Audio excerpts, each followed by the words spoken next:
I ran into this last week, he as well fixed it for me. If you find yourself logged out of your Outlook account due to hacking, follow these steps to regain access. Step 1. Go to the Outlook sign-in page. Navigate to the Outlook sign-in page and click on Sign In.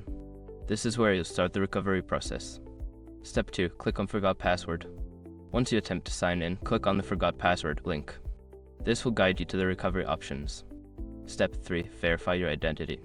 Choose how you want to verify your identity, such as receiving a code via email or SMS. Make sure you have access to the recovery method you select. Step 4. Enter the verification code.